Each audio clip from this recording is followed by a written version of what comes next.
Hello and welcome to Neuroshambles, the podcast that aims to shine a light into some of the murkier corners of what it's like to parent neurodivergent kids. I'm Mark Allen, and every episode I'm going to be swapping stories with my guests about some of the frankly ludicrous nonsense we have to deal with on a daily basis. So, if you're anything like me and you're feeling frazzled, overwhelmed and pretty much an outcast from polite society, join me.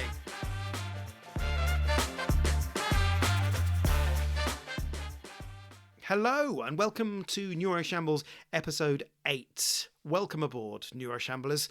It's lovely to have you here for what is another jam-packed episode. We are meeting another guest where we're going to be talking about our topic of the week, which is so much fucking admin. Please excuse the swears, but to be honest, if you've been through the level of admin that many of us parents have been through, the swearing is entirely justified and won't come as a surprise to you. As well as that, we've got your usual classics such as neurodiversity champions, tiny epic wins, and somewhat the flip moments. So I'll stop giving you all the preamble and get stuck in. Meet the guest. So I am delighted to welcome another new guest to Neuroshambles. This is a guest that was introduced to me by a mutual friend of ours, Tom. So hello, Tom, first of all. And I'd love to welcome to Neuroshambles. It is Jess Meredith. Hello. Thanks so much for having me. Hello, how are you doing? I'm all right, thank you. Yeah, I'm good.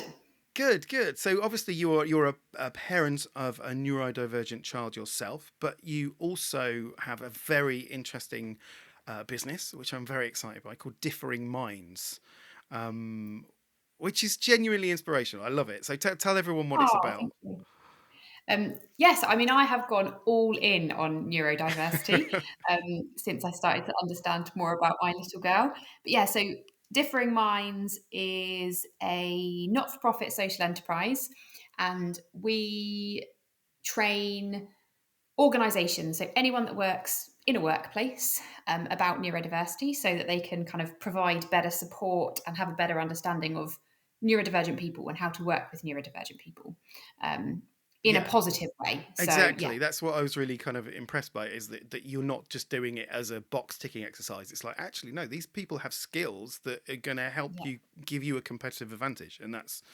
yes, more of that, please, Jess. Exactly. There's so much that I wish people would realise, and we are getting there. One of the other things that we do at Differing Minds is we work in schools, so we teach teachers and we teach children about neurodiversity. And the teaching children part is probably my favourite because they are a lot easier to teach than adults, and they are the ones that will change the world as they get older. So yeah, hopefully that's where I think all the focus should be. Yeah, fantastic. So aside from your day job, actually, your child is a day job as well, let's face it. But if you just tell us a little bit more about the neurodivergent setup you've got there. Yes, so I'm neurodivergent myself, Okay. and I only came to this realisation, like many of us, because my eldest child is neurodivergent. So she is diagnosed autistic with a language disorder. She is on the ADHD pathway. She has sensory processing disorder, and she, I think, has a PDA profile as well. Right. So, yes, lots going on. Lots going on there. How old is she? She is 6. Okay. And what's her name? I don't mind if you want to use it as pseudonym, but just that I can refer to someone. Elise. Elise. Okay. And do you have any other children there? I do, yeah. I've got a younger boy who is 4, who has some quirks that we're very aware of, but currently on paper neurotypical. On paper neurotypical, undiagnosed neurotypical. Exactly. Yes. Okay. So yeah, thanks for introducing your setup.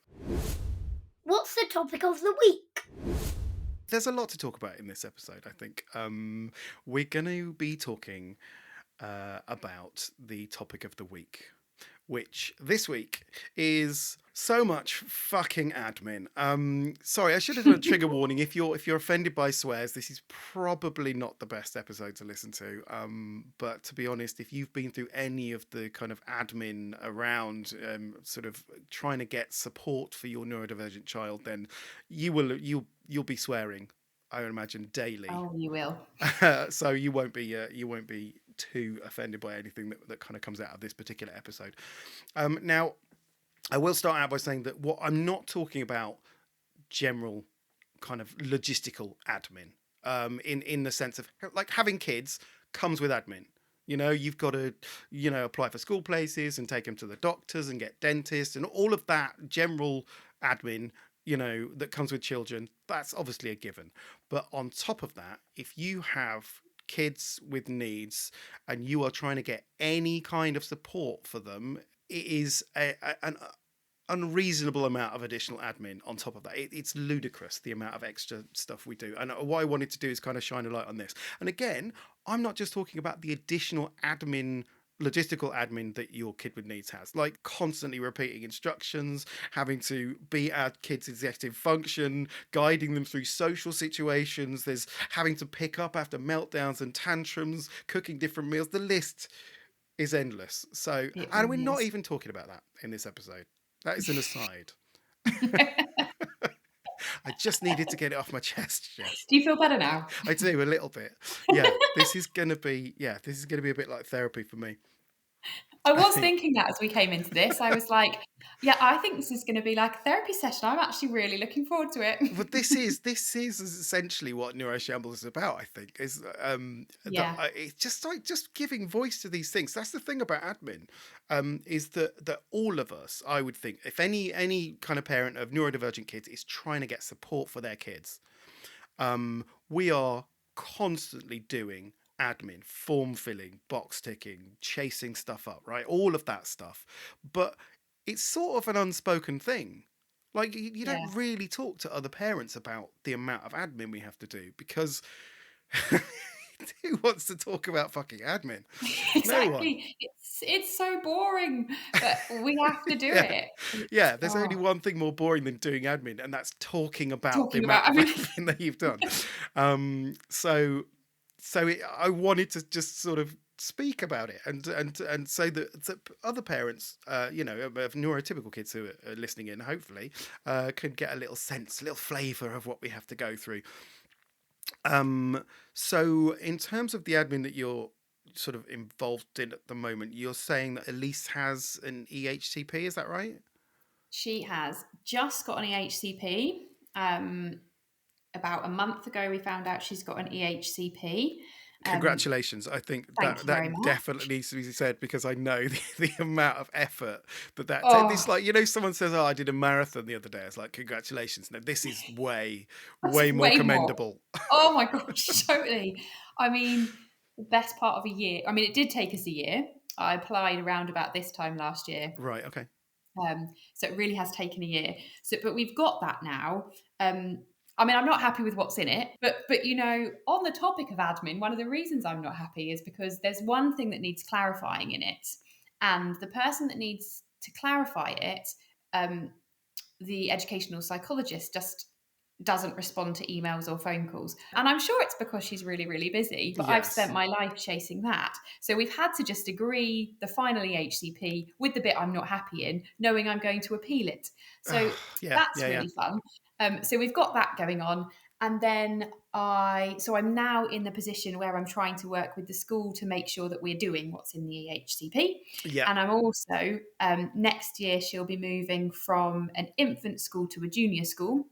So we're trying to get her a place at a specialist setting. And Right. so Okay. I am in the middle of fighting for that place, hoping to find out in the next month. Wow. So that's already a massive administrative burden. I think at this point I should do a disclaimer here, and the disclaimer is that although I'm talking on behalf of my neuroshambolic family and the amount of admin involved, I am not the person in our household that has done the brunt of the admin. I mean, I have done a lot of admin. There's plenty to go around, let's face it. There's enough for But everybody. the vast majority of the admin that has happened in our household has been carried out by Tam, who is unbelievable at it. So I wanted to just go on record as to say a massive thank you to Tam for everything that they've done to get all the support that our kids have got, because I know how much work and how much effort and how much mental load that is. And I think it also needs to be acknowledged that the vast majority of admin for neurodivergent kids tends to be carried out by the mums. Yeah. I presume, I'm just assuming that that's the case in your world, Jess. Is that Yeah, right? because I think we have a weird setup in that. So I have ADHD too, and part of that has been very helpful with this kind of thing Mm-hmm. because I am kind of like a dog with a bone Mm-hmm. for some of these things, and I can really get loads of stuff started, and I can but I'm not good at making sure we filled out forms in time or the sort of more administrative part of the Okay. admin, if that makes sense. I Yeah, can yeah. do like the big stuff, can write the applications and kind of basically put the business cases together that you have to do to get a Yeah, yeah, diagnosis yeah. or a place for school. But the sort of smaller bits, and that's when Steve actually really comes into his own, because he loves that stuff. He is like super organized. He likes like making sure we've printed it all off and stapled it together and put it in a folder. That's the bit I'm not very good at. Nice. So Oh, good teamwork. actually, we do work quite well as a team. Having said that, I have definitely done the bulk of it, Yeah. because the sort of stapling, filing away is the stuff that you can do once you've got over the massive hurdle of doing that huge amount that comes before. Yeah, you've basically done all the work. You've won the penalty. You've put the ball on the spot, and he stepped up, Yeah, smashed it past yeah, the keeper, and taken the credit. yeah. That's pretty much it. Yeah. I mean, I will just sort of explain a little bit about Tam and I's, because we made an agreement basically. Where Tam was part time when the kids were off school, and then when the kids went to school. They were offered more hours at work, and we talked about it and decided that actually those hours would be better spent filling out forms and chasing stuff and doing all the admin, which makes it sound like there's that Tam suddenly got loads of extra time, but that's not true. Yeah. There's still not enough hours in the day to do all the amount of admin there, and that's also not really factoring in the constant thinking about it. That's not on the clock. That's Oh my constantly goodness. at night when you're thinking about, oh shit, I haven't done the EHCP admin. 100%. You don't even think about that, but that is such a huge part Just of it. The sleep that you lose, or just in general that you can't get it out of your head, and that that is such a huge part of it. just this weird little admin cloud following you around, constantly raining on your spa day. Go, oh shit!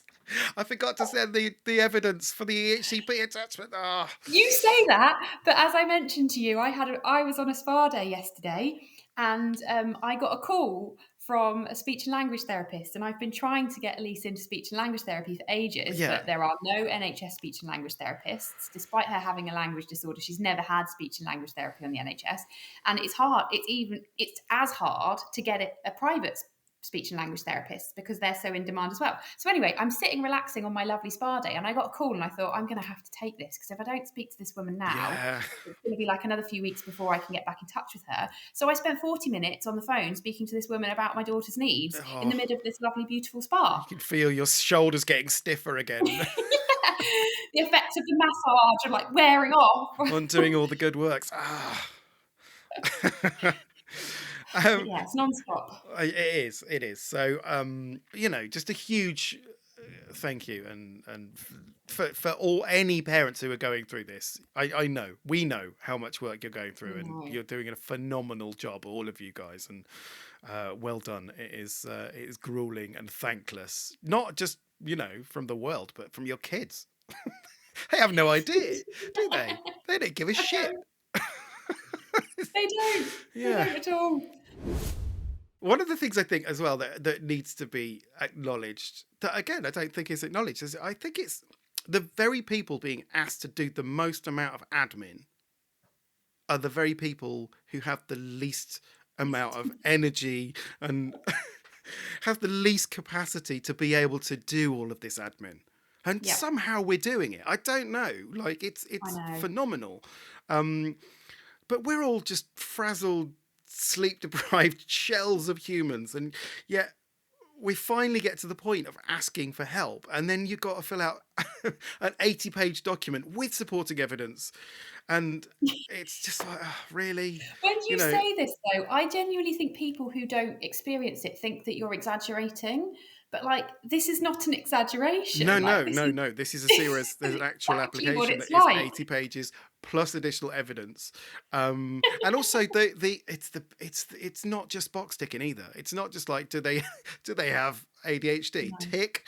It's like give me some anecdotal evidence about times where your child has displayed PDA or whatever it is. It's like a big empty box, and then you're there going, well, I mean, I I I don't want to put too little because they won't believe me. So I'm just going to give it to them all.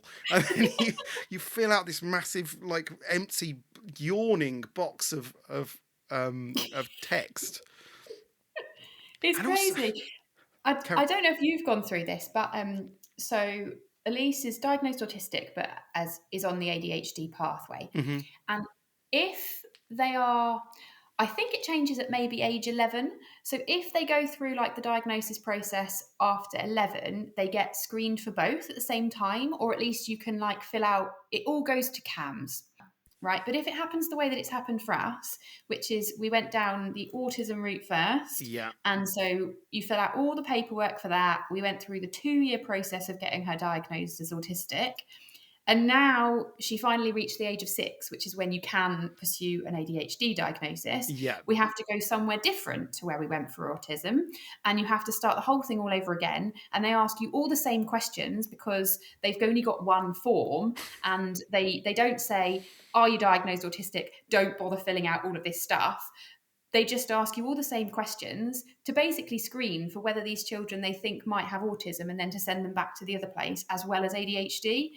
And there's no way of going around the forms. You just have to do the exact same thing all over again. Yes, that is the lack of joined up thinking is absolutely infuriating, and also the fact that you have to do separate pathways is mind-boggling because when we got Jay was assessed for autism initially, and he is literally climbing on radiators. He's like playing floor is lava in quite a small room, and I'm and part of me's thinking I should stop him doing that, but the other part of me's thinking you go for it, kid.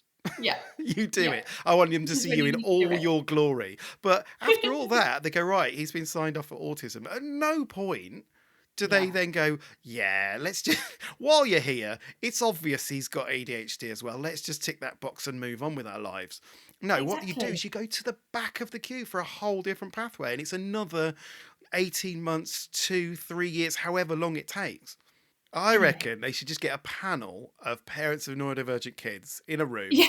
Just like send the kids in one by one. Like, that is, autism and ADHD. That one's just autistic. That one is just ADHD. That one's probably PDA. I reckon they should send us into schools. Never mind the kids that have been referred. I could go into my daughter's class and be like, that one should be on a pathway, that one should be on a pathway, that one should be on. And I know you're not supposed to do that. No, just saying we could. We could if we were called upon. We'd clear the backlog in no time.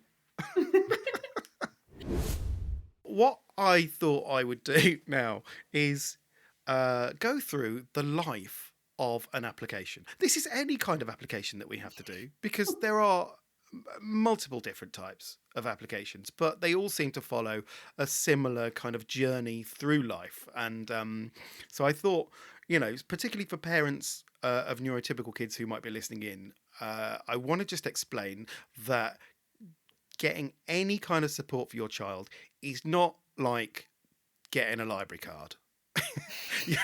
You're not just going to fill out a form and wait for it to come back and then you can get some books out. That's not how this works, okay? It is almost Kafkaesque in its sort of bureaucratic nonsense and ridiculous red tape. And I thought, I just want you to walk with us a little while and you go through the journey of an application, any kind of application. So obviously the first thing you do is you request a form, right? On paper, pretty straightforward.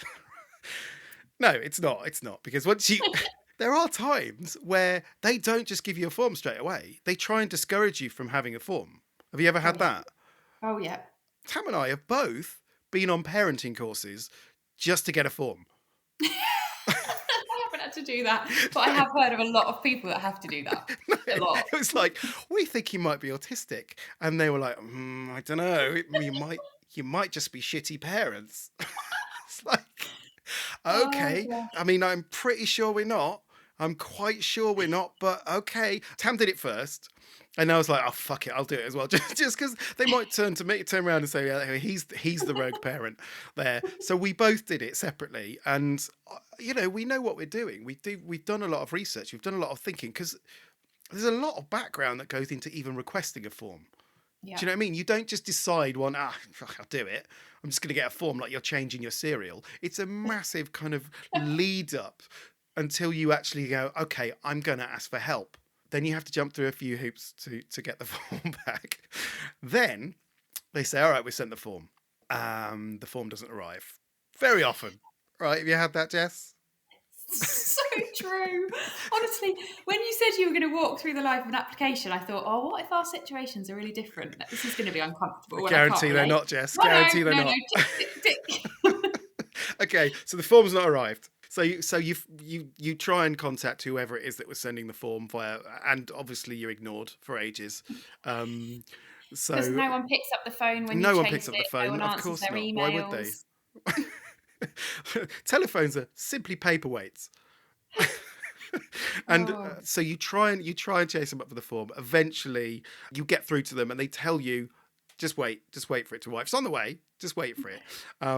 They don't give you any guidance on how long to wait. I mean, like the postal service in the country is pretty good. So I don't know how you're sending it, unless you're attaching it to a neurodivergent pigeon.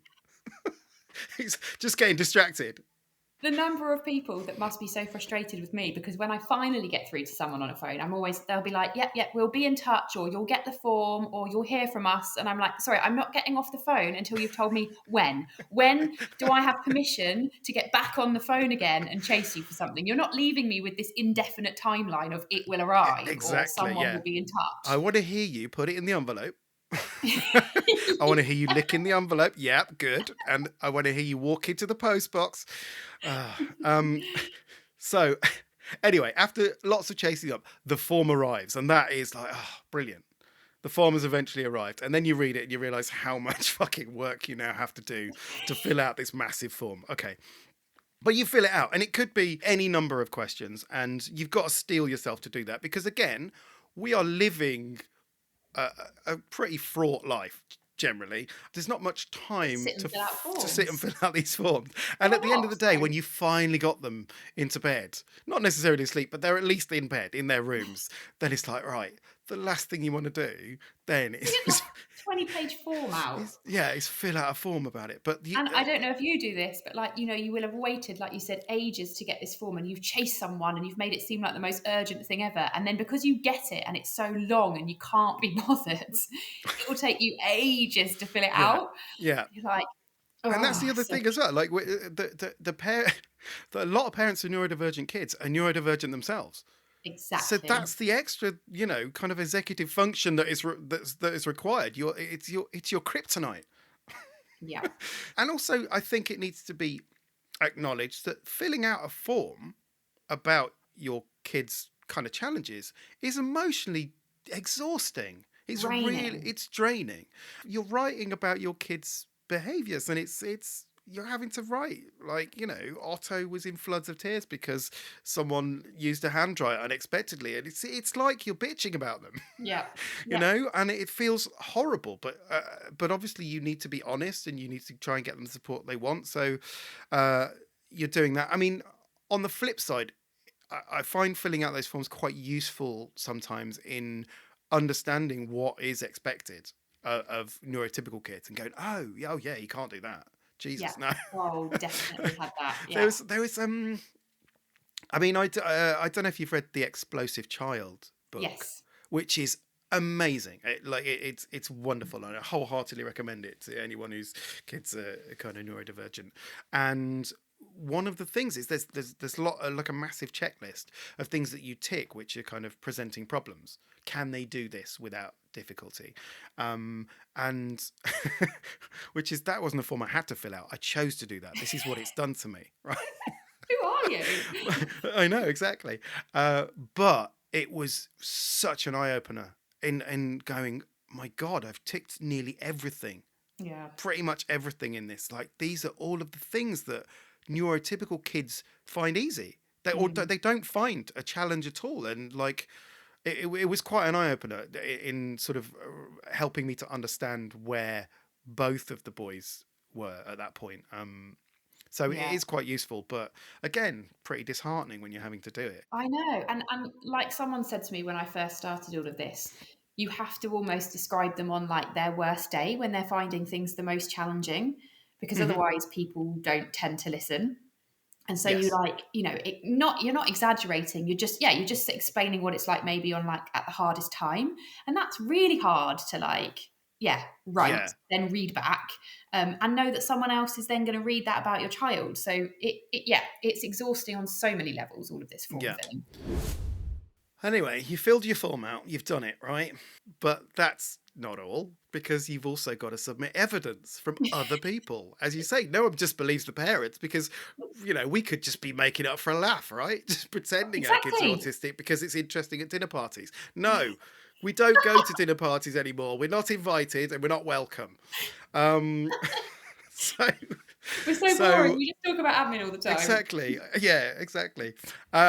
So you then have to persuade the school very often, or other professionals, to submit evidence, such as attendance records or behaviour records or school reports or IEPs or any correspondence. You've also got to get all that together and collate that, and get the school to fill out things from their point of view. Now, Tam is a teacher. I know how hard teachers work, and how snowed under they are just with day-to-day education, let alone having to kind of pull together and collate information to support someone else's applications. So obviously you request it from the school, and obviously nothing happens.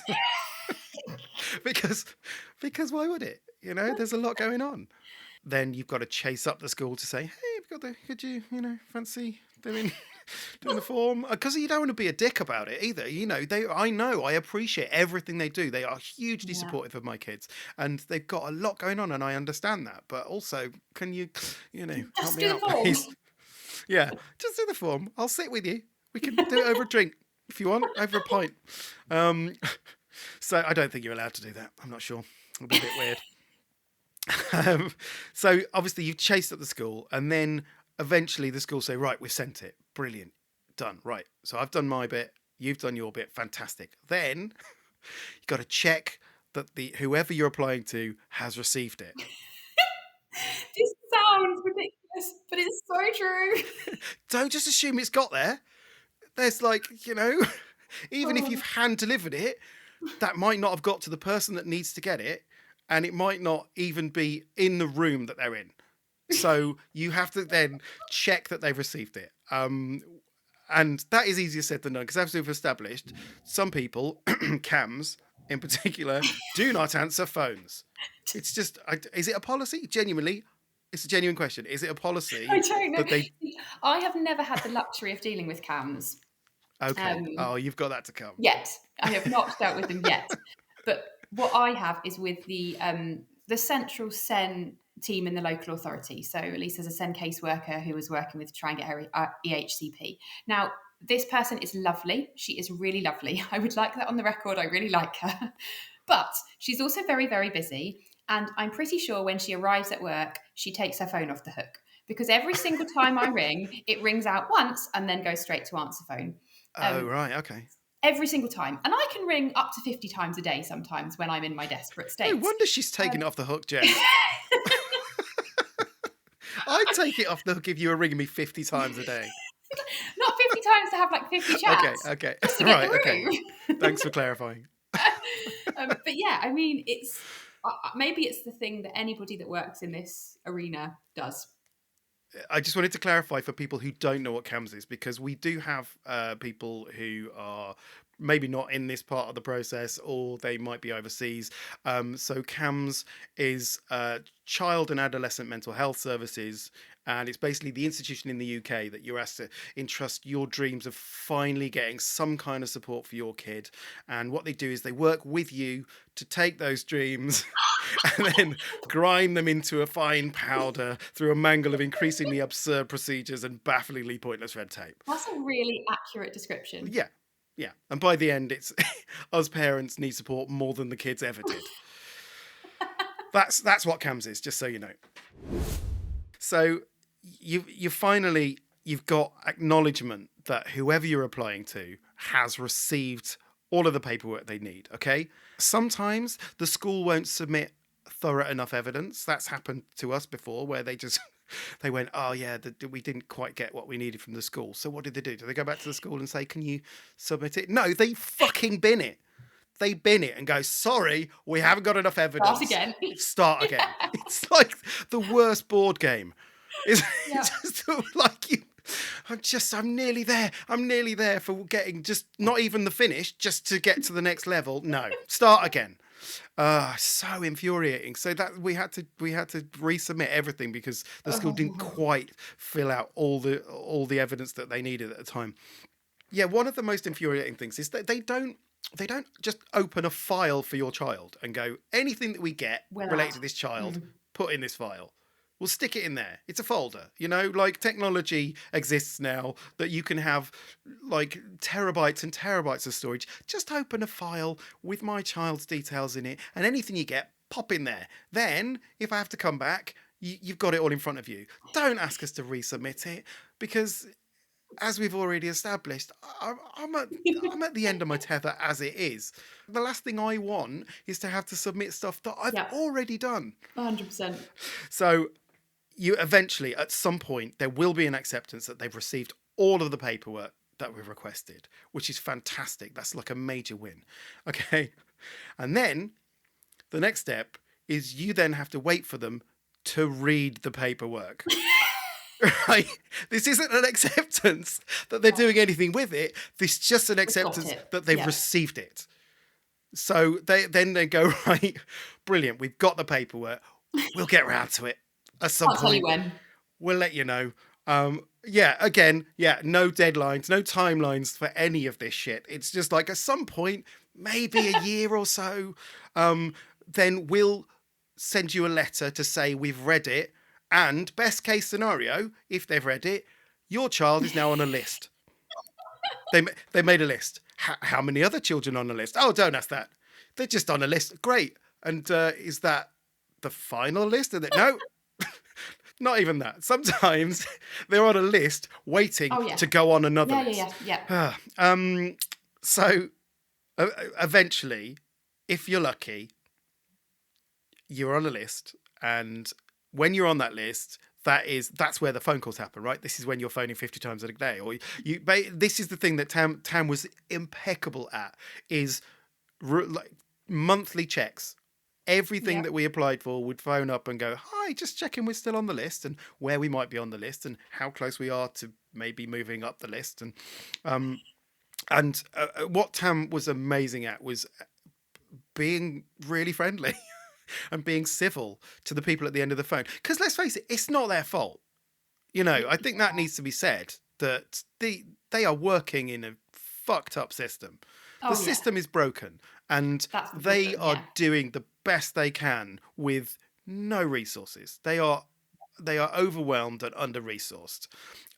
So the last thing they need is for you to get angry. But the hardest thing to do is to stay composed. Yeah, exactly. Because you're just like this. The number of times I've said on the phone, with the greatest of respect. And I actually had a phone call last week when I said, I don't mean to be rude, but I can sense you're getting frustrated with me. And you said that to her.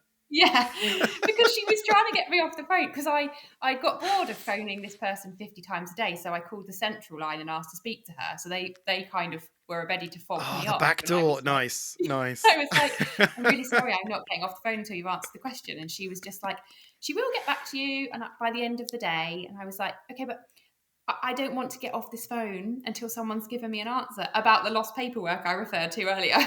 Yeah. And it's not their fault, but also like you've got your like child at the heart of it. Like if you just back off and become like the nice person, or not, it's not necessarily the nice person, the person that's just a little bit more relaxed and doesn't chase all of these Or things. believes Then them you, as well. well, Believes them when they exactly, say, oh, it's in the yeah, it's in the post, or you're on the list and we'll let you know. yeah, And that's the hardest thing, is to be a bit kind of spiky and go, I'm not going to take no for an answer. I'm not going to be fobbed off. yeah. And that is, that is frustrating. But then I guess in a way that's probably where neurodivergency actually helps your situation. Heidi Maver was saying this in the last episode. Heidi was saying that she gets into a meeting and goes, here is what I'm here for, and then just lists the demands, which I listened to that I love. episode. Yeah, I remember she said that. But you have to do that because I think I naively went into all of this when I started realizing that Elise was autistic and that, we were going to need some support and we were going to need all this stuff. I thought that there were going to be professionals waiting, ready to help, like Mhm. ready to help her, ready to help me, ready to like give us suggestions. Yeah. And that could not be further from the truth. Like I've sat in so many meetings with school or with other professionals where they've said, what do you think we should do? Like, I don't know. Like, I've tried everything and it's not working. I need Yeah. help. And so if you don't go in with this is a list of stuff that I want, you just have a pointless meeting. It is. That's when it becomes sort of quite frustrating, when you finally get in front of someone. And like you say, it is underwhelming. It's like you finally glimpse behind the curtain. It's like seeing the Wizard of Oz, right? When behind the curtain you're like, oh, you're just a tiny Just old man this. who's confused and lost. Oh, I had this meeting for transition for Jay to go into secondary school. And similar to you, we're applying for a kind of specialist setting, and we needed to, make the case to the caseworker, and they came onto the phone, and I'm sure are great at what they do, but it was so obvious how overwhelmed they were, because they turn up and they're working remotely, so they're in their house, and she started off by going, yeah, I've got someone else's dogs running around here. I was like, what? Why are you telling me this? And whose dogs? And why are we starting with questions about you? This shouldn't be the way things are working. But there were dogs running around that were distracting her. She didn't have the paperwork in front of her, so she's sifting through all her papers, like going, it's in here somewhere. Like she'd not read it either, which is again quite frustrating. And so we're waiting for her to read the paperwork, and I'm just thinking, I just end up feeling really sorry for her. Just going, I think you're the one that needs support more than we do. Like I say, I'm not. Have you ever heard of Hanlon's razor? No. This is the saying, which I love. Is like, never put down to malice what can be more easily attributed to incompetence. And I think you can adapt that for basically, never put down to malice what can be more easily attributed to underfunding, The system, or the system being overwhelmed. And that's it. It's very easy to assume that they're just there looking at our applications and going, you'll never get support. Exactly. It's not. They're not. They can't even find your application. They've got too much. They don't have the support they need. We're going through a significant mental health crisis in this country, and we are unfortunately saddled with a government that are not prioritising that in any way. And this is the net result, and it's frustrating for everyone. Yeah, they most of the people that are working in this area went into it with all of the best intentions, and they went into these jobs because they wanted to help. So they must be equally as frustrated as we are that they can't and that their hands are tied. Yeah, absolutely. Yeah. I've just thrown away a bit of paper that I needed. In a fit of drama. let's assume that you've done everything you need to do, right, and Yeah. that your application is successful, and everyone celebrates, and that's amazing. As we did with Jay when he got his autism diagnosis, like, we're not going mad. Amazing. Like, yes, our suspicions have been recognised, and then you look around, and then we looked at Otto and went, oh fuck, we've got to do Gotta it stop. all over again. All over again. For another child. Oh, really? And also, again, completely different behaviors, completely different presentation of their condition. So you've got to do, it's not like you can copy and paste it and go, yeah, ditto for this one as well. It's same diagnosis, completely different set of circumstances. So you've got to do that all over again. And very often that is the case, right? And you know, we've done all of that with Otto, and this is the time where Tam and I are now looking at India and going, Yeah. I think there's probably some in there as well. So we have now have the third one going through the process. Just know, and I don't know how much of that sort of reticence was, well, firstly because India presents very, very differently from the boys, but also I think part of it is we just didn't really want to believe it because like, I don't think India needs any as much support as the boys in that sense, and hopefully not, but I think there was definitely a reluctance to open this whole Pandora's box of admin again and launch ourselves back into it. But we are so we started the autism assessment process with India, and she's now 211th on A list. I don't know which list. we started it at 211. Have you had, so when we first referred Elise for autism diagnosis, her referral was rejected, so that was sent back to us saying no, we don't think she is. Okay. So we had to do the whole thing all over again because I knew, and you basically have to put like a better business case together. I'm like, nothing's changed. I love the fact you describe it as a business case. That's absolutely, it's like Dragon's Den, isn't it? Yeah.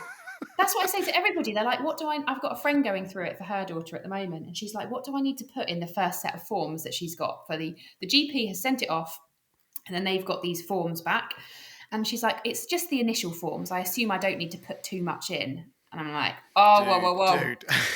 These are the words of someone who has not done this before. You put everything in. You put it all in.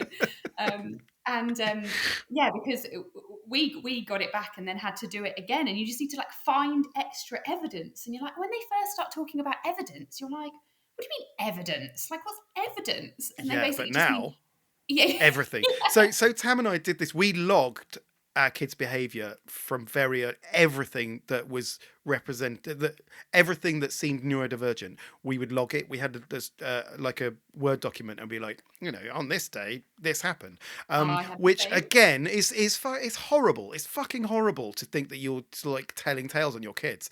Do you know what I mean? Or that you're logging all the worst bits about them, because you don't put like, today we had a really fun game of like leapfrog or whatever it was. You don't put all that shit on there.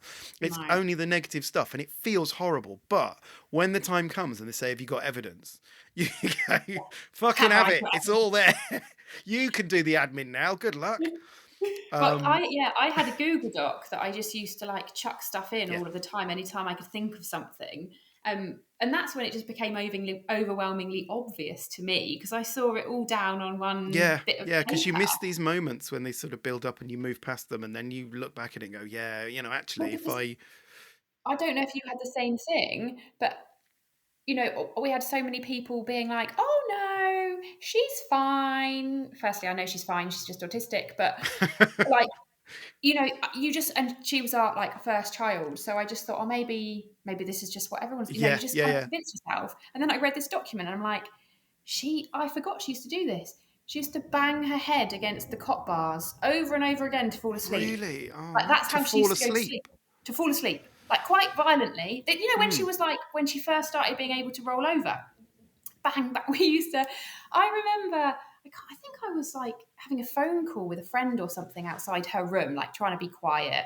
And she was like, what's that noise? And I was like, oh, that's just Elise whacking her head against the pop bars. And like that was just normal because that's all we'd ever known. But then when you that was one thing. And when you've got all of these sort of quite Yeah. bizarre traits when you Yeah, look yeah. at a neurotypical child, you're like, oh yeah, that Yeah. is quite Yeah. obvious. We have been through the life of an application. What we probably haven't acknowledged is that is one application for one level of support. You could so I just did a list, just a brief list of the kinds of support that you might apply for. It's ASC diagnosis, ADHD diagnosis, DLA application, EHCP application, the local wellbeing service, local family intervention services, blue badge parking if you choose to apply for that, occupational therapy, play therapy, counselling, sleep clinic admin. This all start. I mean, it's fantastic that there are services out there, but there's not enough of them. As in, there's too much demand for the supply. There is way too much of these services, and every single one of those ones I've just mentioned, you have to follow the process that I outlined for the life of an application for everyone. Now, what that means is that you are juggling multiple different applications at the same time. Because you might be doing an ASC diagnosis and an EHCP application and something from your local wellbeing service and your family intervention services, and you're like trying to juggle all of these different things and making sure that you know which phase of the process it is and who you're talking to and who is now your sworn enemy, and like all you've got to basically you've got to keep on top of it, and it's an absolute head fuck. Yeah. Oh my gosh, it 100% is. And like you said right at the beginning, this application thing is actually only one part of the additional admin we have, on top of just the regular admin that we weren't even going to mention. Like it is, a lot. Tam once received a text that said, "You have an appointment at this place on this date at this time," and that was it. It was a text, no more information. Right? It's like a bag drop for a spy network. Meet me behind the bus station. I'll be wearing a black hat. It's bizarre. So Tammy's trying to work out which child it could be for Tam as well. I mean, Tam's trying to be diagnosed. Could be for any one of our family. Let's face it. And so it's because they just assume that you're just doing one application for one. Person. No, we've got a lot. And that you're going to remember all of it. Yeah, we're spinning a lot of fucking plates right now, guys. Give me a little bit more information, please. Well, I got a letter once from a service that I'd never heard of before saying, "Thank you for the referral for your daughter, but we feel like they would be most suitable to go to CAMHS. So we've referred them to CAMHS." And I was like, what is this referral about? Like I have no recollection of it. Yeah, but thanks very much. Now we're with CAMHS for what I don't know. And I don't think I ever actually got to the bottom of that, to be honest. And I couldn't really be bothered with the headache. So she's with CAMHS for some reason. I said I haven't had anything to do with them. She's on a list, one of the lists. Yeah. Just don't know what for. Congratulations. In about 12 years' time, you might actually hear back from CAMHS. So once you actually receive the support, right, your application has been successful. Congratulations. But this is not a cause for celebration, because once you have that support in place, there is more admin on top of that, right? It's not just like, right, that is it. My work here is done. My child is now going to be cared for by the system. No, that is not how it works. What you fight so hard to get an EHCP, right? You then receive that EHCP, which is obviously you need to then go, you need to change this, and this isn't quite right. And so you fight for that. You fight for the sort of modifications so that it actually fits your child. And then you have to follow up the school to check that they're implementing the stuff that you've put in the EHCP, to check that they're doing what they are legally required to do, which again is it's a big old job, isn't it?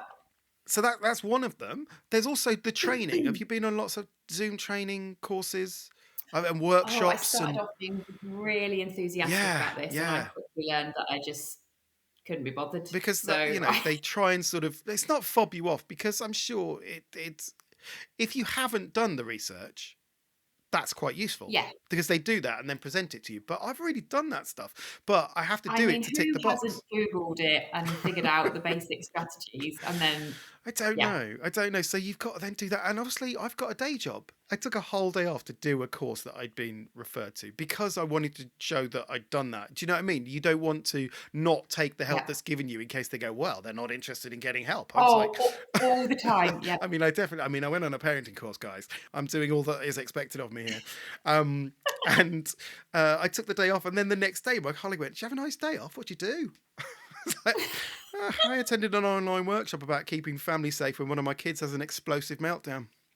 It was nice. I'm glad I took a day off work for it. It's just what we do.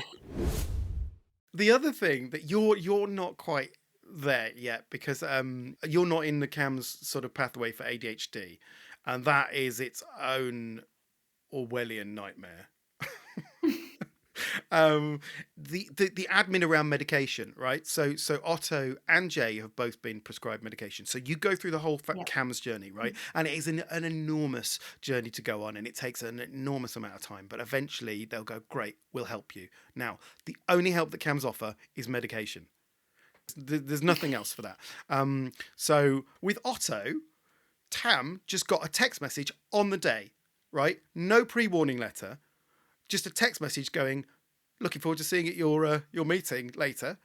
And I'm like, Tam's in a supermarket. Drop everything. I've been waiting 5 fucking years for this. I'm going. You know, it's just like burst into Otto's school, like grab him by the coat, march him out. And, you know, he's massively dysregulated because he gets super, super anxious about, unplanned events he gets super dysregulated by, and particularly leaving school halfway through a day or going back into school after being out. He is beside himself with anxiety and he's in floods of tears. But it's like, fuck it, we just got to get him there. I liken it to it's like being invited on a pub crawl with Dame Judi Dench. Right? Like, you're never getting this chance again. You've got to drop everything and just fucking do it. Just get there, because it's not going to happen again. Yeah. You've been waiting for this opportunity for years. So Tam had to basically leave the shopping in the trolley in the supermarket and leg it. And you know, and we did it. We got the diagnosis, and that's fine. And they were put on the medication route. And when you go on the medication route, that in itself is torturously long, because you have to go to monthly titration meetings where they basically give you the smallest amount of medication and then go, see how you get on. And then they come back, any change? Well, what do you think? I mean, look at him. What do you reckon? He's like literally bouncing off the walls. Yeah, you tell me. Any change? The first meeting that Tam had, they were like, well, they've both been referred for medication, so bring them both at the same time, right? It's a 2-hour meeting with 2 kids with ADHD, and they ignore the kid. The kids are not really part of it. I don't know why they said bring the kids along. Right, unless they were just to call us out to see if they actually were. So Tammy's going through this process for 2 hours, answering all of the questions.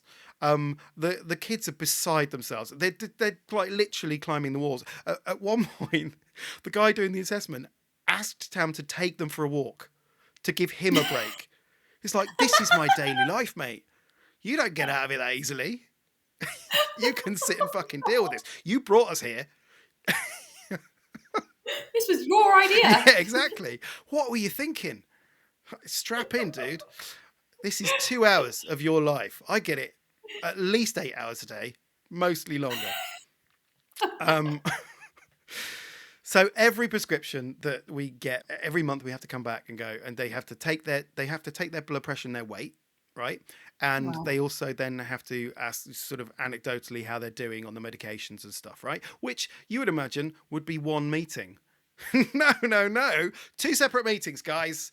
We can't do this at the same time. That would be madness.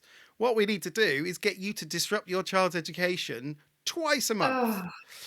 And it's hard. Which goes on the attendance record. Which goes on the attendance record. But to be honest, I don't give a shit about any of that now. Don't judge my child based on their attendance, man. You're looking in the wrong places. But yes, it's all of that disruption, but also time I have to take out of work to go and do it, or time that Tam has to take out of work to do it. Exactly. These little, it's like, oh, it's only a half an hour session. Yeah, but it's not, because I've got to get there, and I've got to, Yeah. and I've got to talk Otto down when he's massively dysregulated, and then I've got to, get him back in school, and then I have to have a coffee and just think about my life for a little bit before going back to work. And this is twice a month at the moment. It's insane. And then the other joy about ADHD medication is that you have to find a pharmacy that stocks the medication that you have, right? Yes. Which is, fun at the best of times. But at the moment, there is a shortage in the UK of ADHD medication. I don't know if you know about that, Jess. Yeah. Yeah. I So do. at the moment, we're phoning around pharmacists like fucking crackheads. Just going, what have you got? What have you got for me? Have you got any methylphenidate? Don't lie to me. I know you got it back there. I've been through your bins. You've got meth. It's like, oh man, it's the shame of it. It's the furtiveness of just like, I'm trying to help my kids, guys. I'm just trying to help everyone here. And I'm trying to help me in the process. I know. Because I can't take it anymore. Yeah. There is the unspoken thing as well of fighting for all the support that you can get for your kid, and then you eventually get that support and you feel great about it. Then you have the problem of trying to get your kid to accept that support. Have you had that, Jess? Oh, yes, I have had that. The number of... You don't think about this when you go into it, do you? No. That's not like... Well, for me, it wasn't on my radar. Oh, yes. I mean, I have it all the time, and it's so frustrating. Yeah. Yeah. We've been through many, many different versions of this one. Jay's was with melatonin. We fought so hard. When I say we, Tam, everything. When I say we, it's pretty much always Tam. Fought so hard to get melatonin for the boys because they just were not able to sleep. And we read that melatonin helped a lot. And you have to do a sleep clinic. I don't know if you've had this, if anyone listening has had this, but the amount of information you have to provide for these sleep clinics is insane. And you have one of the things you have to do is take all stimulation out of their room. So it's just a bed. Like a prison. And you've got to keep food logs of everything that they eat and everything that happens for the whole day every 30 minutes. Like, they're going to read through that and go, hang on a second, that 4-pack of Red Bull you gave them just before bedtime. I think I've spotted the problem, guys. It's back to that parenting course again, isn't it? It's like, I know the basics. Come on. Give me some fucking credit. And the amount of effort it took to get prescribed melatonin, it was huge. And then it's like, finally, we've got melatonin. Fantastic. And we gave it to Jay and he tasted it. He went, it's too chalky. No, I'm not eating it. And it's like, oh, do you have any idea of the amount of effort it's taken? Obviously, he doesn't. And also, even if he did, he wouldn't care because it's too chalky and that is the only thing that matters to him. So we tried crushing it up and putting it in yogurt. He could taste it. His taste buds are amazing. If he is not a food taster when he gets older, he's missing a trick because he's incredible. He can spot individual herbs in a ragu. He's incredible. So he can definitely taste melatonin in a suspicious yogurt. Well, we don't have it for melatonin. I mean, I would never go down that route. I could never go down the ADHD medication route either because Elise, for her entire short life, has so far never taken any medication. She can't. Cowpole. Right. I used to get so frustrated when all my friends and everyone used to be like, "Oh, kids love Cowpole. We'll get the Cowpole out." Like, she will not take Cowpole. No. Nothing. Absolutely no medication. Antibiotics. Absolute nightmare. So she has ear problems. She used to get ear infections all the time. So we'd have to get antibiotics, but she'd never take them. So she wouldn't take the liquid form. So then they started kind of suggesting, put them in smoothies, put them in like juice, put them in this, put them in that. And I was like, she can. I mean, first of all, you could taste antibiotics. That's not even a subtle flavour. But even like a more subtle thing, there's absolutely no way. We used to then get this little, we still do. They do capsules and you can open up the powder on the inside. Yeah. And we used to try and mix that into smoothie. I mean, it's like, you can't really taste it. Mix it into smoothies or ice cream because that's like her favourite thing. I mean, she would pick it out from Yeah, anything. it's We amazing, isn't it? just it is unbelievable. So yeah, I know that's one fight I'm just not even going to bother with when it comes to medication or melatonin. So, so even when you get the support that you need, Yeah. you that's not a guarantee that it's going to actually help. Otto, it was Otto was different, in that we actually got some support for him from a local wellbeing service, because we were really worried about his anxiety and his kind of self-care, and Yeah. we've spent a lot of time fighting for the local wellbeing service to kind of do some sessions with him, and we got 13 sessions, and again it's like 13 half-an-hour sessions again, so it's like half an hour out of school. Cue the Yeah. anxiety from Otto's point of view. So we've got 13 sessions to help with his anxiety, and he was not on board with them at all. To the point that he was so fucking rude. It was like, Otto is so sweet. He's such a sweet boy, and he's so polite normally. But with this person who's trying to help him, he was an asshole.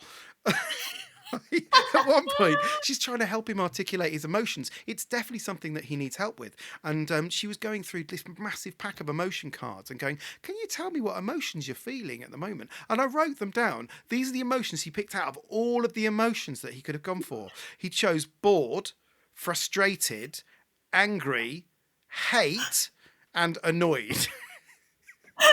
Right? And, and bless her, the woman was trying so hard to get him to kind of engage with it, and she was like, "Okay, well, Otto, can you tell me what gives you feelings of happiness?" And he went, "Not doing this." And I'm mortified because I'm sort of listening in, and I don't want to intervene because that's not my place, right? It's over to her. She's the expert, right? And normally I'd be like, "Don't be rude, like, come on." But I just have to sit there and let him do it, and it's mortifying just knowing this isn't helping anyone. It's certainly not helping the professional, is it? Well, that reminds me, I'd forgotten actually that when Elise was quite small, before she started school, we paid for some private speech and language therapy because speech and language therapists, like on the NHS, are just, they can do the assessments, but they have no time to actually do any therapy. It's completely impossible to get one. So we paid for some private therapy, and this was it's hilarious actually. It was when we had when like the proper COVID times. So this poor guy used to come with a mask, but because you need to be able to see someone's lips when they're doing speech therapy. It was like this bizarre see-through clear plastic Oh yeah, mask. yeah. Like, it was so funny. He looked, I mean, yeah, like he was from another planet.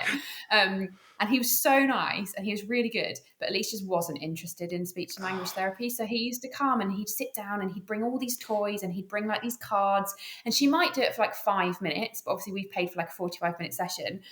She didn't have a lot of words at this stage, so she used to go to the front door, pick up his shoes and bring them and just put them down next to him. You out now. I got 3 new words. Yeah. After a couple of sessions, I was like, I don't think this is working. No, it's horrible. Yeah, it is that moment when you have to sort of, when you leave them and you're just like, "I'm really sorry. Thank you for trying." I did that, like with the one that, like, Otto was just so rude to. I was like, "Thank you for trying." We both know this has not gone as expected. None of us have got what we wanted out of this, but thank you for trying. So talking about going private, because that's one of the things you think, okay, well, going private, that will help, won't it? I mean, like, that will cut down the admin, because surely it's just a bit easier, right? No, it's not, because firstly you got to find the money.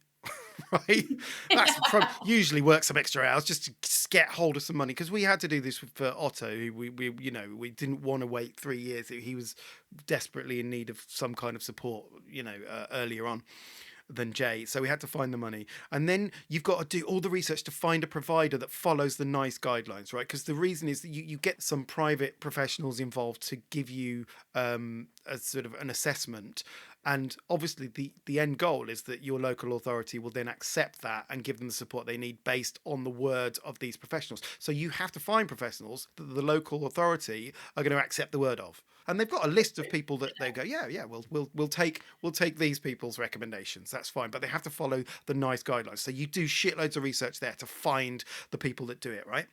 And you find one, and they go, yeah, we got a waiting list that's as long as CAMHS. So you might as well just stick with CAMHS. I'm not shitting you. At one point, we got on a waiting list to be put on a waiting list for a private practitioner. It's like, this is absolutely insane. And then you go through it, and it was definitely worth doing. It was a really good holistic view. At least they did autism and ADHD at the same time. So we didn't have to do both pathways. Nice. But once a diagnosis is received, then you have to get it accepted by the agencies that you're looking to help from, right? You're looking for help from. And they never accept them at face value, right? So CAMHS in particular, will say, yes, we take recommendations from this provider. And then sometimes they go, nah, not this one, not this time. Sometimes they will, sometimes they won't. Depends on which way the wind is blowing. And then they go, no, you've got to now apply for CAMHS. It's like, I've just wasted all of that. You know, It is so true. And that's when the next kind of level where you end up appealing. You've been through appeals with the lease, right? I have, yeah, for her EHCP. So when I first applied for an EHC needs assessment, which is the bit that you have to apply for to get them assessed to then maybe get the plan, that was rejected first of all. And so I appealed that, which I was lucky it never actually went to appeal. They overturned it like a few weeks, as they do, I think, with quite a lot before it gets there. But you have to basically tool up, don't you? You have to be like, right, I am prepared for this fight. Yeah. Are you prepared? Yeah. Are you tooled up? Because this is going to get ugly. I'm going to meet you in a car park. Yeah, it's that, isn't it? It's like, I am prepared for a battle. Are you prepared for a battle? No one, like, because they're not generally. But but that in itself, that just to get to that point as parents is exhausting and frightening. Because it's legal shit. It's, you're seeking legal advice. You're getting an ombudsman involved to hold people to account for stuff that your child is legally and morally entitled to. It's support that they should be getting. And then you have to bring out the lawyers and the big guns. And it's like, it's horrible and scary. And that's not really discussed enough, I think. No. Because I don't understand legalese. I don't understand all of this stuff. But you have to pretend you do. It's probably the part of the system that frustrates me the most, because I was like prepared for it. In my head, it was just part of the process. Mm-hmm. I kind of knew it was going to get rejected because loads of people's get rejected. And I just viewed that rejection as like another step. Yes. I didn't really feel like it was a step back. I just felt like it was a step. I felt like the next part of the process was appeal. We went to appeal, etc. Whereas for a lot of people, I think they don't really realize that's what happens. So like a rejection like floors them. Yeah. And the thought of an appeal just feels like this, like you said, this huge big deal. It's like a legal process. They don't understand it. They're out of their depth. So a lot of people, I think, don't go through the process. But like everyone should, because if you're at the point where you're applying for an EHCP, like you said, like you don't do this for the fun of it. You don't do this because you just want to like frame it and put it on your wall. You do this because you've reached a point where you know how much your child needs something different to what the education system is giving them. Now, one thing that Tam found incredibly useful, I don't know, have you ever heard of Send Family Instincts? No. It is amazing. So there is a neurodivergent parent and a parent of neurodivergence called Jess Kane, who's on Instagram, and I'll put the link for this in the things. But she became so frustrated with the system and how scary it was and how intimidating and daunting it was that she has set up a service to help people through this process. And the resources available are amazing. There's like template letters that you can fill out, and like you can subscribe to their service basically for the duration, and they are like offer 365-day support if you need it. I won't say 24-hour because that would be absurd, but there's always someone available to help you through this process and to help you kind of decipher the jargon and that kind of thing. So Tam subscribed to it and got loads of really good help. Like, we've been rejected. Now what do we do? And the letter, the letter that we kind of sent was like, it was amazing. The way that it was written, it was like, under Regulation 5.1 of the Send Disability Regulations 2014, you are required to notify me within 6 weeks of receiving this request. You are in breach of this legal duty on the grounds that more than 6 weeks has passed. That's the kind of shit you need. You do. Right, so That's that people exactly are just what like, it's oh God, they've got support. They know what they're doing. You So then, need to speak their language, yeah, otherwise no one listens to yeah, them. and within 24 hours, Tam got a response of sending that. Yeah. Because Yeah. it's speaking their language. So I can't recommend Send Family in 6. If you're going through this and Amazing. you're feeling kind of overwhelmed and a bit bewildered by it, then check it out, because it is something that we've used and has been super helpful.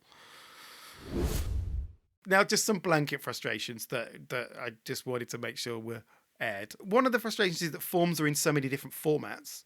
Right, there's not one format. There's like, could be PDF, could be a web form. They sometimes need it handwritten. Sometimes it's in Word. I wouldn't be surprised if semaphore is recommended at some point. It's like, can we all agree? Can we just do it on, just a web form? Then we could do that. Yeah. And also, crucially, if I submit something and you need me to tweak it, then I can then log into the same web form and tweak the things that you've flagged. I mean, this exists. wouldn't This that be technology helpful? exists. Okay, it definitely exists out there. Can we just sort of bring things up to date a little bit instead of having so many different ways of doing things? Because the frustration is that you have to fill out very similar information for every form, but it's never the same. It's never in the same format. So you can't just copy and paste. Oh, I did this for them, so I'll just copy and paste it. Every single one is a new adventure. So yeah, that's one thing that would definitely help things. And then the other thing is that the process very often takes so long. And we've had this before, that the process takes so long that when you actually finally get support, they go, congratulations, you've made it to the top of the list. Wicked. I've made it to the top of the list. That's amazing. However, it's been so long since you last submitted your form that we need you to resubmit it because your child may have changed beyond all recognition. Have you had that one? Yes. It's like, are you shitting me? I thought this was it. I thought I'd made it to the end of level boss. Fucking hell. Oh my gosh, that is so true. I mean, there was one time that was when Tam actually snapped. Tam just lost it. I'd never seen Tam like this before, but they were just like, I can't do this anymore. I've been asked to resubmit something that I've already submitted, and I just need you to just do this form for me. Please, just do this form. I don't normally ask you, just do this one form for me. And I was just like, yeah, fine, I got it. No problem, I'll do it this evening.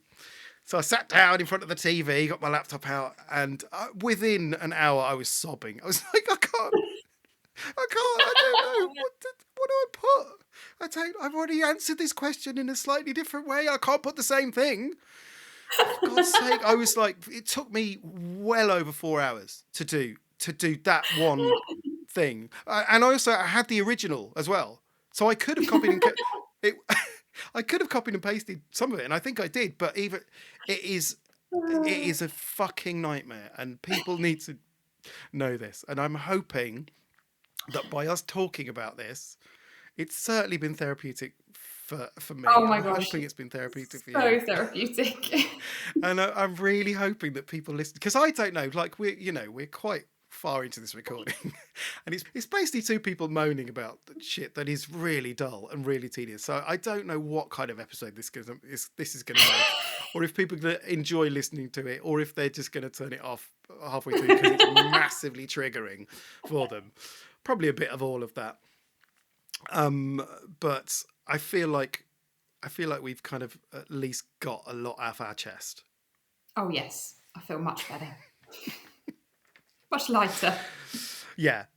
So the final thing is just to kind of to put the admin to bed. I just want to do a shout out to any parents of neurodivergent kids who's going through this, because you're not alone. I think that's the important thing to realise. We're all going through this, and it is a fucking absolute horror show. But you are amazing for doing it. Keep it up. Keep up the fight. If it's not all rubbish.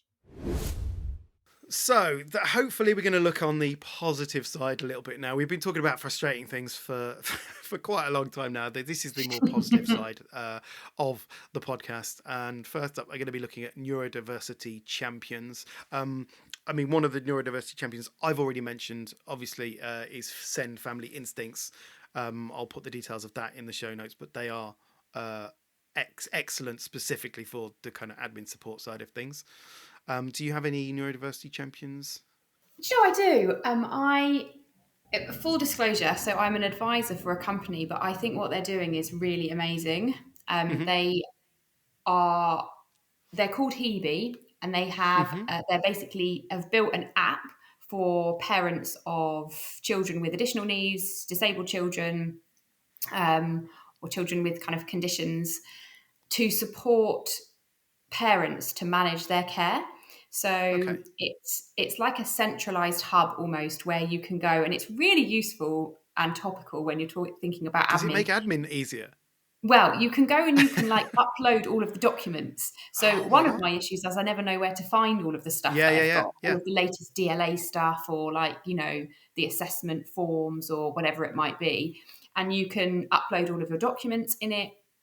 You can put appointments in there. So obviously you can use your own calendar for appointments, but if there's somewhere you want to go just to check those kind of things, you can kind of add how your child is day to day. So you can monitor kind of their behavior. So you're logging. It's a logging app as well, then? Logging everything. Yeah, you that can sounds log amazing. medication, whether they take it, when they need to take it.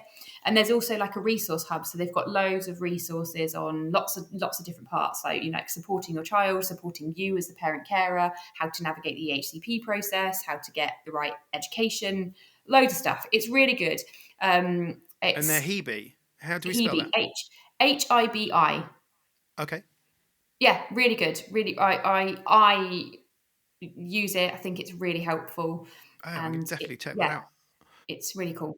Excellent. I think also I want to mention your organisation, Differing Minds, because you are literally neurodiversity champions. You're championing neurodiversity in the most wonderful and positive way that there is. Of like, actually, you know, when our kids are not kids, they're going to be grown-ups, and what they're going to do, you know, it's a concern of everyone. What our kids going to do when they're grown up? Well, you know, I don't want them to just be ticking someone's diversity box. I want them to thrive, and I want them to help a company thrive. And if you can appeal to businesses just on the bottom line, they're going to earn you more money because they're doing stuff that better than other people can. I mean, that's incredible. So exactly. Tell us a little bit more about what you do. We have a variety of services, but at the moment, most of it is talks and training sessions for employees in organisations. So we do sort of general awareness raising, so people understand what it's all about and that it's not a scary topic. And actually, it's a really good thing that we all think differently. And like you said, it can improve an organisation's bottom line, productivity, efficiency, all of that good stuff. And we also do kind of consulting, coaching, assessments and things like that. So in general, we're just trying to improve employment opportunities for neurodivergent people, and also improving, the reason I set it up was because I feel like I've been enlightened by learning more about my daughter and by learning more about neurodiversity, and I want everyone to experience that because I think it makes us all better people. Yeah, absolutely. So differingminds.co.uk. Again, I'll put the link in there. And you've got a YouTube channel as well, haven't you? We do, yeah. That'll all go in the show notes. Awesome. Tiny epic wins. Okay, so we'll get on to tiny epic wins, because it's always good to celebrate the little things, or little to other families, but pretty massive in our households. Have you got any tiny epic wins? Oh, let me think. Yeah, lots. I mean, they happen, don't they, all the time, and you don't really even think about them, or you don't register. But I think that's kind of why I wanted this section, so that people could go, "Oh, yeah, that is a win. I'm taking that as a win." Well, I mean, one for us would be, we've got ourselves in this situation where Elise has an ice cream after school every day. So today, as you will be aware, was an extremely cold day. Yes, it But was. she will have an ice cream even on a day like today, because ice cream is one of her safe foods. I think it's like sensory wise is really Yeah, good for her, absolutely. really regulates her. So we have gone past the point of worrying about how many ice creams she's eating, and it's absolutely no longer a treat. It's just part of her regular daily diet. So if we Yeah. have a day where she doesn't have one, she doesn't feel like she needs one, or she says no, or she doesn't ask for one, I mean, that is a huge win for us, because we can like see a world where it's not, It's not a ice crutch. creams. Yeah, yeah, exactly.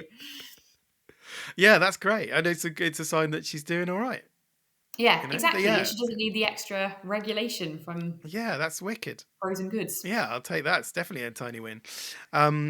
We had a tiny win. I mean, Jay has been super dysregulated at the moment. He's going through a really rough time at the moment, and we all are by extension. Yeah. And he's not really wanting to do much.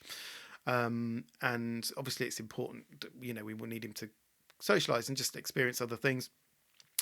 So Tam booked him onto a Dungeons and Dragons session for kids after school, and he was resistant, but he went. I don't quite know how Tam managed to talk him into it. Actually, they did an amazing job. So again, very low demand. It was like, well, let's just go and have a look. You know the place, so we'll go and have a look and see what it's like. And he went there and he sat down for his first ever Dungeons and Dragons session, and he loved it. Oh, And wow. it was like, such a relief, because he's been so sort of negative about so much stuff at the moment. Yeah. And he's sort of, I think school is dysregulating him a lot. So he's lost the spark in his eyes that he usually has, this glint in his eye when he talks about something exciting. And he'd lost that. But then he came back from that, and I was like, tell me about your character, Jay. And he just came alive again. I was like, we got him back for a little bit. Oh, That's that's good. so nice. And so he's agreed that he's going to go every other week, and that's like that is a massive win for us, because he's been in a bit of a low place, and so that was really nice to see. So I feel really good about that. Oh, you should do. That is really good. What the flip?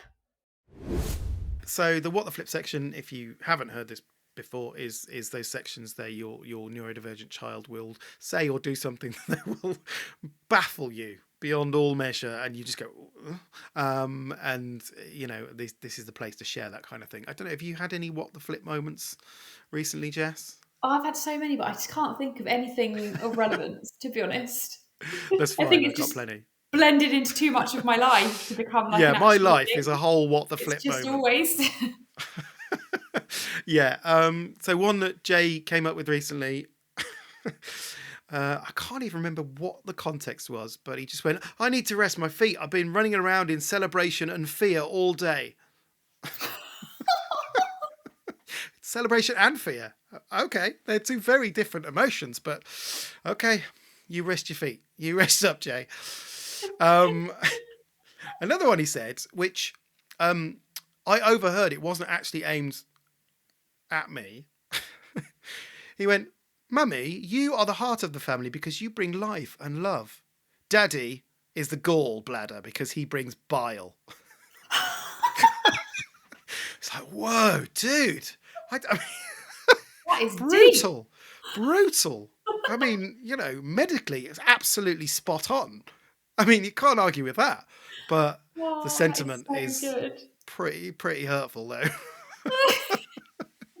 Like I say, he's been going through a pretty rough time at the moment, so he's been quite negative. And another one he said, we were in a park, he went, I want to find the cutest, most adorable squirrel and snap it like a twig. Oh, man. Yep. Oh, Didn't see that one coming. too much. And then the final one, which is slightly more upbeat, he went, when there is a dog rebellion, this is where it's going to start. When, not if there is a dog rebellion, when there is a dog rebellion, because we all know it's on the cards. This is where it's starting. My guess is that Jay's going to be on the side of the dogs. And that's it for the show. Thank you for listening to the show. If you've made it this far, Congratulations. It feels like an achievement in itself. It's been a lot we've had to get off our chest. So yes, thank you to the audience for listening. Jess, thank you so much for coming on and sharing your neuroshambolic household and your life with us. What I would say as well is the usual stuff to listeners. Please spread the word about the podcast. It's starting to pick up traction. We got some people listening to it in Kenya, so something's working. Hi, Kenya. But if what I would ask you to do, my ask for this pod is if you could possibly leave a star rating for it, that'd be really good, because we've only got a few. We've got loads of people listening on Apple Podcasts and not many star ratings. So and it's not easy to find the where you do the star ratings. You've got to scroll past all the episodes and like it's just below the trailer. If you want to give it a star rating, obviously if you want to give it 5 stars, that'd be amazing. If you don't want to give it 5 stars, it's probably too much effort. Don't bother. But if you could, that would be great, and spread the word. Other than that, we're on Facebook and Instagram and Reddit and Threads, so check us out there. If you've got anything you want to ask us or any topics you want to suggest, then email us at hello@neuroshambles.com and we'll see what we can do. Other than that, all that remains for me to say is have a nice life.